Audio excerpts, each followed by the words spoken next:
Hi, I'm Dana Arnone, and welcome to Senior Care Matters, the show that guides you through today's challenges of aging with clarity, compassion, and confidence. From essential resources to real-life solutions, we bring you everything you need to know to navigate life as a senior in today's world. My name is Dana Arnone. Believe it or not, I once dreamed of a career in fashion journalism, but life had other plans. I became a registered nurse and eventually the owner of a home health care agency in Long Island, New York. Now, I'll be honest, some days are hectic and sometimes I just want to scream, but my mission and my passion is what keeps me going, helping seniors navigate the chaos of aging in today's world. Every day I see the challenges our seniors face, and it drives me to fight for change, because no one deserves to face the end of life alone. After all, sooner or later, we will all be seniors. So come join me on this journey where we tackle the tough questions, uncover the truth, and fight for the dignity, fairness, and justice for our aging community. Welcome to Senior Care Matters.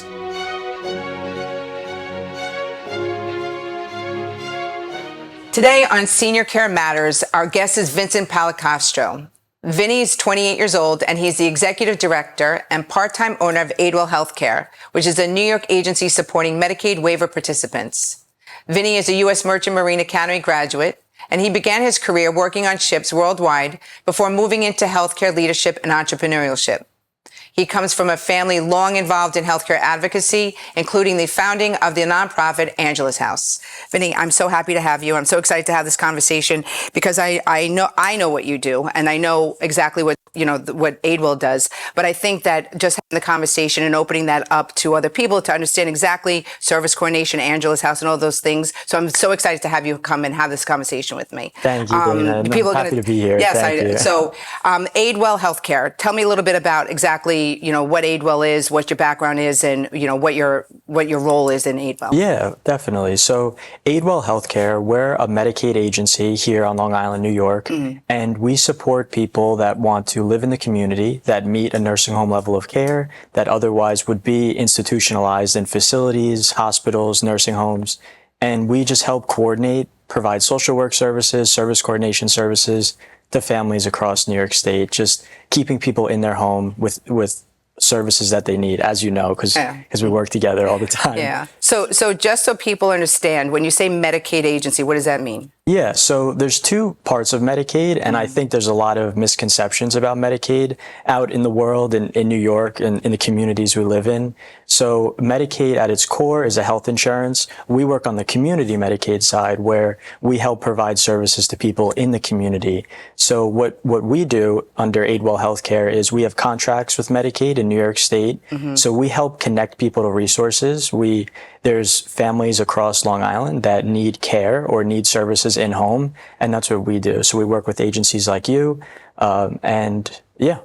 So Aidwell, what is it that a service coordinator does? What is the role of a service coordinator, and who would be your normal client or someone that would call Aidwell for services under the service coordination? Right. Great question. And that ties into what I said initially, where there's so many misconceptions about Medicaid.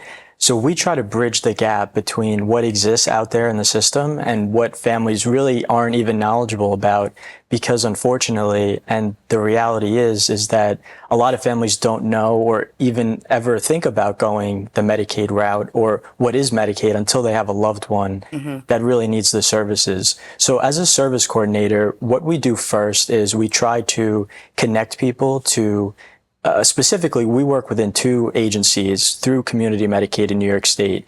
One of the programs is called the Nursing Home Transition and Diversion Waiver. The other program is called the Traumatic Brain Injury Waiver.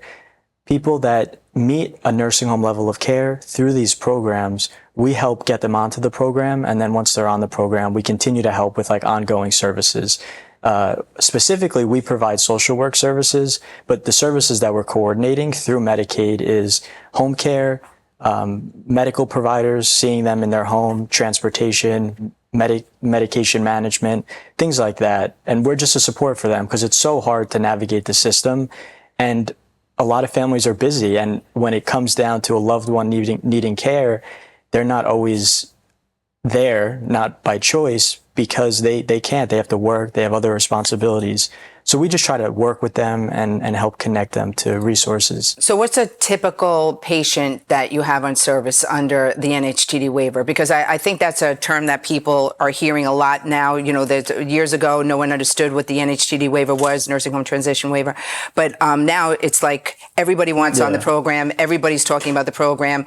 What is it that a service coordinator, what is the role in the NHTD waiver, TBI as well, for a service coordinator? Yeah, so NHTD, if someone has a cognitive impairment or a cognitive deficit, through this program, we can get them 24-hour care. They have someone looking after them 24/7, day and night. It's split shift, just like a hospital. Transportation to medical appointments with their aides or home health aides. Home visiting doctors that can come in, home modifications if they need a stair lift, if they need a ramp, if they need a bathroom modification to be able to go in and out of the shower. So we, from the beginning, connect with these families in the community that have a loved one that needs services, and we walk them through the entire system, the entire process. And even once they're in the program and receiving care, we continue to help on a monthly, ongoing basis just to ensure everything is going smoothly. And I think you would agree, the reason why the program is growing so much is because someone that has a cognitive impairment, a cognitive deficit, this is the only route for them to get the care that they need. Otherwise, they may be left unsupervised, and it's someone that has a cognitive impairment. It's not necessarily safe, and it's No, I was just going to say, I can tell a story that we had of a patient that was getting 5 hours a day, fully demented patient, 5 hours a day through managed long-term care. We were in the process of enrolling them in the waiver, and she shouldn't have been left alone, but she was. The daughter lived down the block, so the daughter had cameras in the house, thinking that just watching her through the camera was enough. It turns out that the patient, it was the middle of the winter time, the patient only had 5 hours to manage care. We called Adult Protective Services to say, you know, someone needs to be seeing what's going on here because the patient really needs more care, but the managed cares don't cover supervision. So what ended up happening, the patient ended up wandering outside in the middle of January, fell and died on the stoop.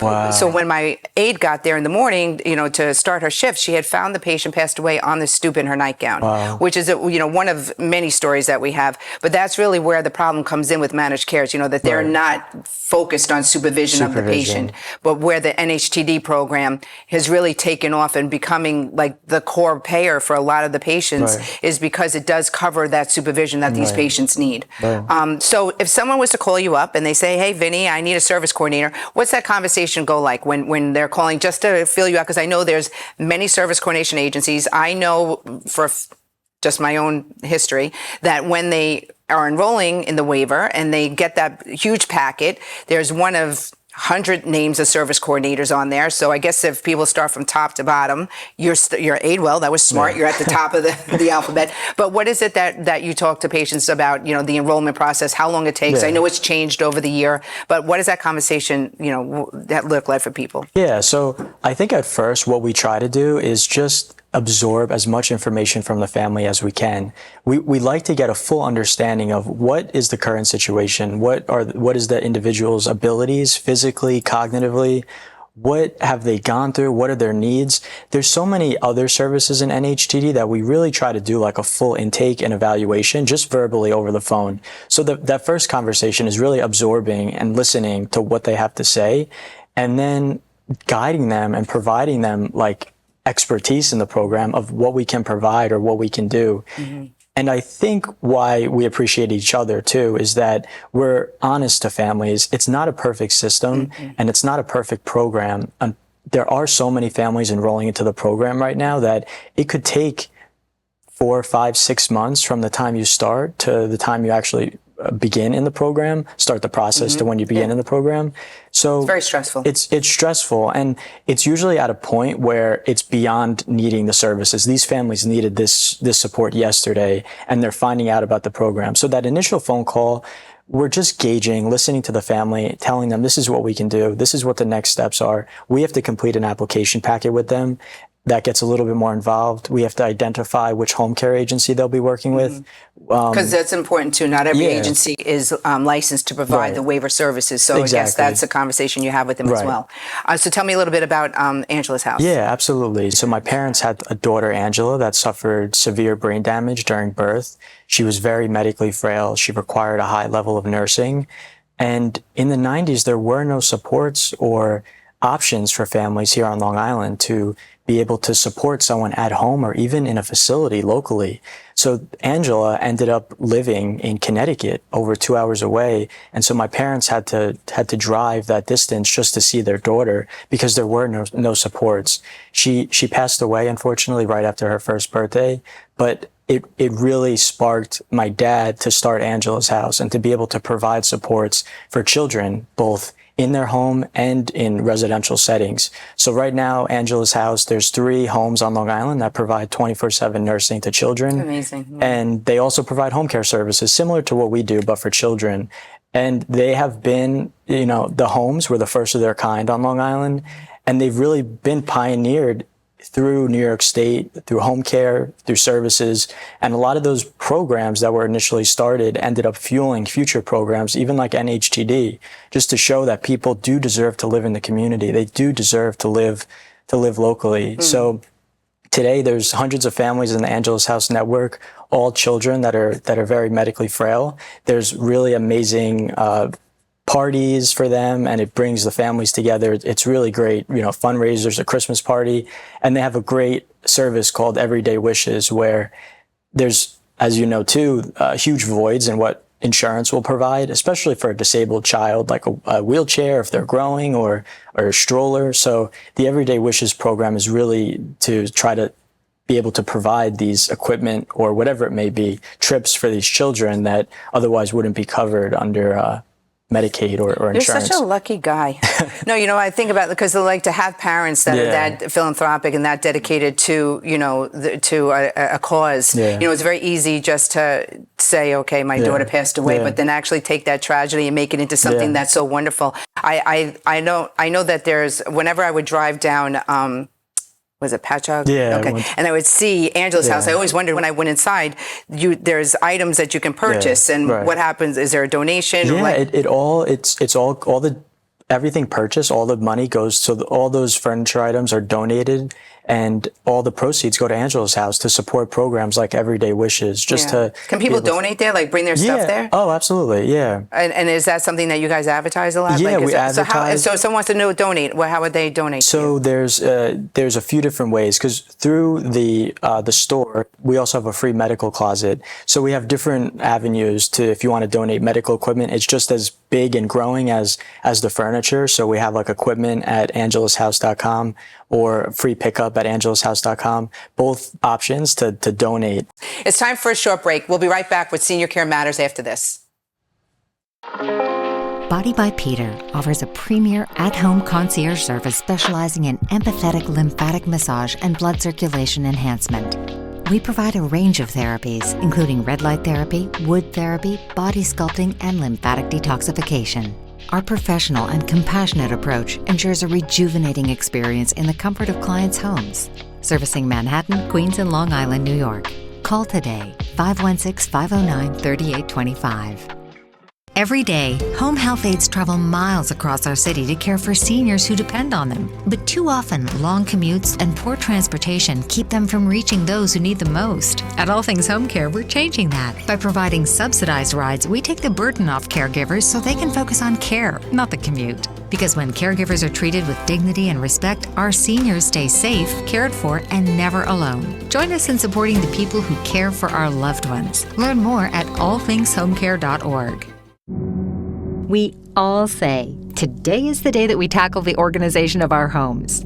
The day gets further and further away, but the job never gets smaller. We can take the headache out of planning and doing. We start with a free consultation, create an action plan, and bring you the space and peace of mind you need.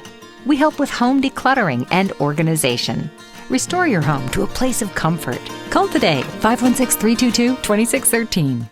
At Reliance Home Senior Services, we believe every day shines brighter at home. As a licensed New York State-based agency owned and operated by a registered nurse, Reliance brings over 20 years of experience and personalized care right to your door. Our certified personal care and home health aides assist with bathing, grooming, dressing, medication reminders, light exercise routines, and to accompany you to appointments, all while offering companionship and a safe, caring presence. Need help navigating Medicaid? We're here for you. Our team of registered nurses and social workers offers in-home geriatric management, so both you and your family can breathe easier. And with 24/7 on-call support, bonded and insured aides, and a custom plan of care crafted just for you, we bring peace of mind right into your living room. Reliance Home Senior Services, bringing comfort, independence, and trust home. Hi, welcome back to Senior Care Matters. I'm your host, Dana Arnone. I want to talk about the differences between the NHTD and the TBI because they get lumped together. Everybody says NHTD, TBI program. So you're a service coordinator for both of them. So tell me a little bit about the TBI, like who qualifies for TBI versus who qualifies for NHTD. Yeah, so TBI is for people that have a traumatic brain injury or similar neurological deficit or diagnosis.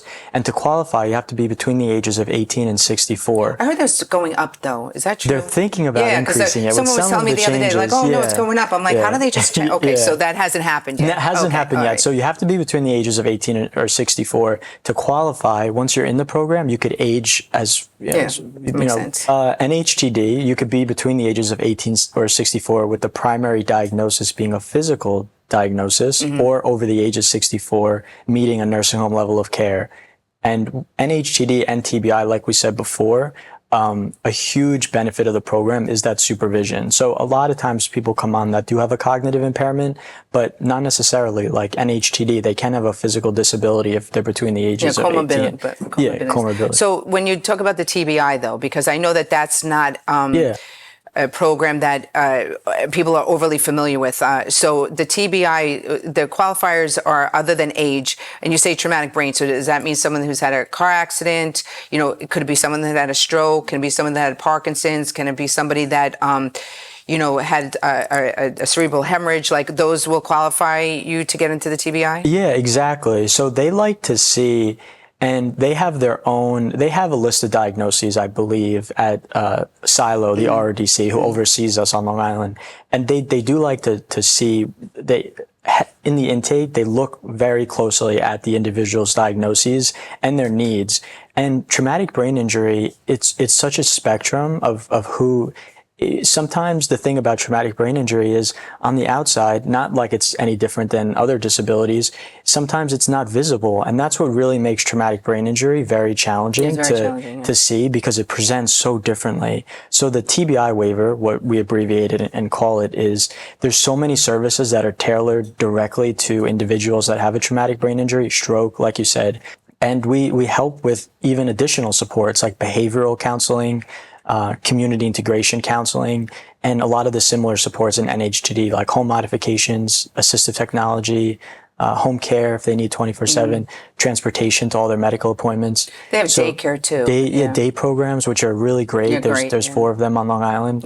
So TBI and the traumatic brain injury waiver, it's a great program, and we end up sometimes building longer relationships because it's younger individuals, and we really like to empower them to have their independence. There's a housing subsidy attached to NHTD and TBI. So sometimes we try to promote them to live independently and really get them to be as independent as possible, to live in the setting that they want to live in, and they have the right to risk and the right to try and be independent just like we do in the community. So it's a great program that empowers and allows a lot of people to stay out of nursing facilities. So what is a story that you can share with us that, one of the things that you think about and you say, oh, that was a job well done. We did good there. Like, tell me a little bit of a story. And I think there's such a range of people that we help, but the first person that comes to my mind is someone that's been in a nursing home for 2 years. They had an accident. They're an amputee. They're physically disabled. They are over the age of 65, and they require some nursing. The individual has a catheter. They have some wounds that need to be cared for, but they definitely require that supervision as well because they try to push their limitations. It wouldn't be safe for them to be alone. And no other program or service in New York State would allow them to transition back into their home. But through NHTD, we're working on the transition this month. They're going to be going from the nursing facility back to their apartment that they haven't been in for 2 years with the support of 24/7 home care, nurses coming in, transportation, medication management, home visiting doctors. So it really is empowering, and it's a lot. So that's why they have those additional supports that provide like that integration counseling into the community. They help with some of the emotional challenges and changes. And yeah, so that's the first person that comes to my mind. So, because but why was he in a facility for 2 years? I think that's what people would be thinking about. Like, what took 2 years to get him even to the point of where he can come home? Like, after a year or two, like, you might as well get, like, some people would tend to give up. Right. But in this situation, was it the social worker at the facility that told him about the waiver? Like, how did that come was. about? And he's very lucky because although this program is growing so much, there's still so many people. We encounter them every day where they don't know about the program, and we're educating them about it. It just so happened the social worker maybe was new to his case and said, "Hey, do you know about this program? You could join this program, and we could get through this program. We can get you home. We can get you home." Yeah. And it really is like on those days where they're moving from the facility back to their home. Because there's a lot that it's goes emotional. into that, like though. even watching it, it's like, wow, they're going. Can you imagine being out of your home for 2 years after an unexpected change? But who helps him with like his bank accounts and his paying his bills? That exactly. service Coordination. And there's another program in NHTD and TBI called ILST, and they can come in up to 4 hours a week, check the mail with them, just make sure like you're not missing, you're paying your bills. If you're on a housing subsidy, paying your rent. There's a lot that comes up, but it really is. And that's a story on the NHTD side. There's another story on the TBI side for someone that she was in a hospital for months. She came home. She had no services. We started working with her. We started working together on her case. She now has 24/7 care. She has a traumatic brain injury. And unfortunately, especially early on, she was coping and dealing with a lot of emotional changes and challenges in her life. She was angry. She couldn't communicate. She had deficits with her speech. And this program provided her the services. But there were some road bumps. She did have some behaviors with the aides, with home care. And it was very challenging for a few months. It was like continued just the same behaviors. We were able to work together. We had a group meeting with almost the whole room was filled. The whole room was filled with nurses, people from the regional office, and encouraging her, letting her know that we want her to stay home. Exactly. We were all there for her, and it was a very emotional meeting with the family, and it almost felt like a breakthrough because I think she even realized and said, "Wow, like all these people are here for me, and they want me to be in the home, and they're all like." Helping me and supporting me. How did you get to where you are? How did you go from being a merchant marine on a ship to being a service coordinator and part owner in your family business? Yeah, so I was working on ships all around the world. One of my last ships, they called it the Pineapple Run. I have so many questions. I was going from Los Angeles to Oahu every like 4 to 7 days. And during COVID, it just so happened that month or during the pandemic, I said, I want to get into the healthcare world. My family I grew up seeing my parents advocate around these medically frail children. I knew I always wanted to do something, and it just so happened I came home. And when I came home during that break, I was with my parents, and it was during the pandemic. Everyone wanted to leave nursing homes. I saw this program, and it just worked out. I started this agency with my mom, Angie, who's an RN. She has over 30 years of experience.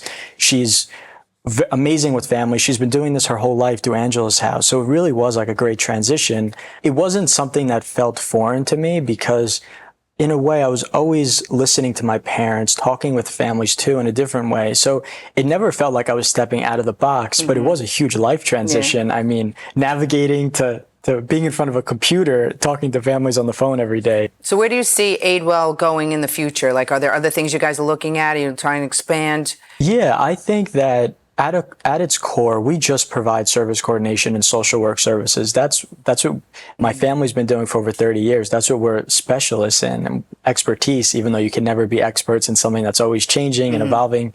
But I see us growing and just always trying to fill the void that we're filling. Even if we're not filling a void, being there for families at a time that is incredibly emotional and where there's such a high need for help and assistance. It's sad because it's almost desperate how bad they need assistance. It is desperate. And I foresee us growing and maybe changing the nature of what people see as helping the elderly, and that a new generation can rise up and support the community, because we all, we're all going to be in that spot one day. And I think it's, as a society, we should continue to really support this population as much as we can. So that's beautiful. No, that's beautiful. That's very well. That's well, you know, and I hope that there's people listening out there that really do, you know, hear you and, you know, can relate to you. So if there's somebody, just give a phone number. How do they contact you? Like, what's the best way to reach Aidwell? You could reach us many ways. You could call us directly, the main line. We could put it on the screen. Maybe it's 631-265-2183. You could send an email to me. It might have a long last name, so maybe I'll put it on the screen. But call me anytime. I think just like you. Unfortunately, we have the phones on our hips. On the weekends, we were just talking in the back room. You know, you were on the phone. Email me at 3 o'clock in the morning. I'm not joking. Well, you emailed me back. I know that's true. That's 4 o'clock in the morning. That's true. But we're always talking to families. If you're working during the day, call us at night. If you're working, I will say my experience is that you guys are very approachable, very accessible, and you always return calls, which I don't think. Everybody does. And same that. to you. I think that's separates us. Thank you. All right. So thank you so much for coming. Service coordination is more than just, you know, a case manager. You guys do so much more, and you really are out there helping people. And even if we can't help them with the waiver, giving them direction and just linking them with the community is really very important. And I think you guys do an unbelievably wonderful job. I have to say that. Thank you, Dana. It's always a pleasure. Thank you.